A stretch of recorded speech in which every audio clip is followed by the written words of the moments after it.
Dalam catatan sejarah rempah, nama Ternate selalu mengemuka sebagai pulau yang menggenggam harum rempah.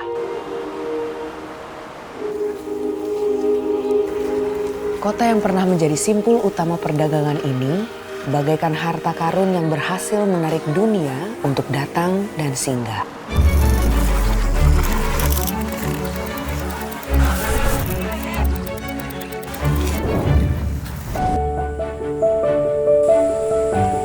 Di sini, rempah bukan sekedar bumbu, tetapi ia adalah denyut nadi yang membentuk cerita, meninggalkan jejak warisan rasa, dan mempertemukan begitu banyak manusia.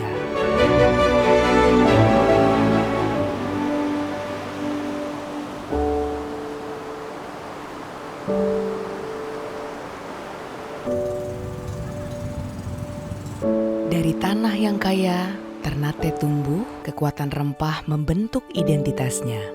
Namun, di antara harum aroma cengkeh dan pala yang membungkus setiap sudut kota, tersimpan tradisi klasik yang terus dirawat agar tetap hidup hingga hari ini, yaitu tradisi Rimo-Rimo.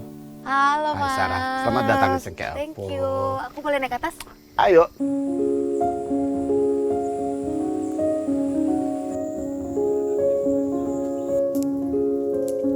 Jadi ini yang namanya tradisi Rimo-Rimo. Betul, jadi ini kan tradisi leluhur mereka sebenarnya.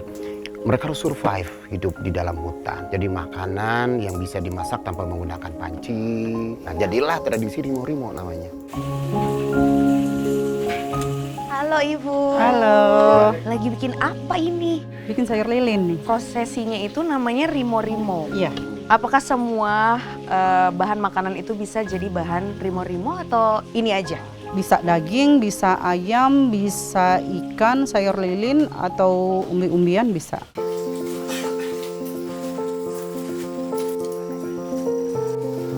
Dari sajian yang sudah ada di meja makan ini, kira-kira mana yang paling direkomendasikan untuk aku coba?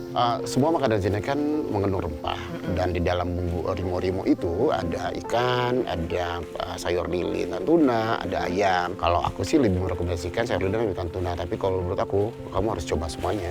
Akan aku coba semuanya, tapi aku mau nanya juga lewat komunitas Cengkeh Avo ini apa yang ingin diwariskan? Menu Rimo-Rimo ini kan sebenarnya menu warisan dari leluhur mereka. Ratusan tahun yang lalu itu sudah disajikan. Komunitas ini sebenarnya ingin sekali mengangkat menu yang sudah ada pada saat itu untuk disajikan kembali. Jadi Rimo-Rimo ini memang dipertahankan untuk mewariskan tradisi leluhur ya? Betul. Di tungku dapur sederhana ini, ingatan tentang sejarah rempah begitu menyala. Cerita itu selalu menyelinap dalam percakapan yang terdengar.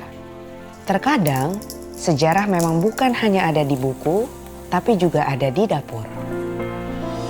Di balik bambu yang dibakar perlahan, Rimo-Rimo mengajarkan kita bahwa apa yang kita punya sekarang datang dari alam yang terus dirawat. Dan rasa terbaik lahir dari keselarasan manusia dengan alam. Namun, selain tanah yang kaya akan rempah, ada pula kekuatan laut yang membentang luas, melahirkan makanan yang diwariskan leluhur untuk bertahan hidup. Sebuah makanan yang tidak mengandalkan panas api, melainkan kejujuran rasa dari laut yang membesarkan mereka, gohu ikan.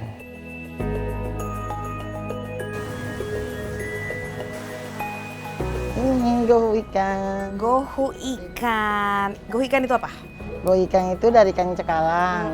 Terus dikasih garam, lemon, rica, bawang merah, sama minyak. Baiklah, saya udah gak sabar banget untuk menyantap ini semua dalam satu gigitan. Boleh saya langsung ke dalam? Oke. Tak perlu banyak cara untuk membuat gohu ikan. Ikan segar cukup diracik dengan bumbu dasar sederhana. Dan untuk menikmatinya, biasanya disajikan pendamping seperti singkong, pisang rebus, dan sagu sebagai pengganti nasi. Kalau ingin menikmatinya dengan papeda juga bisa, tapi sebelumnya piring saji haruslah diberi kuah agar tidak lengket dan mudah disantap.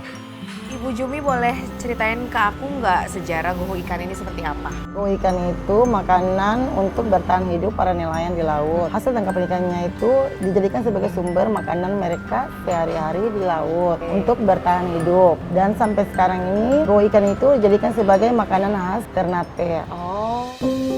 Lewat sepiring gohu ikan ini, rasanya seperti membuktikan bahwa hasil laut segar yang diolah secara sederhana ternyata tetap bisa menemukan jalannya untuk disukai banyak orang.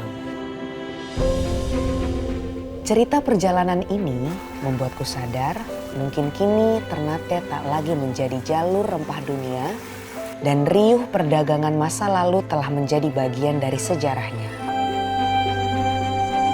Namun warisan pulau rempah ini tak pernah pergi.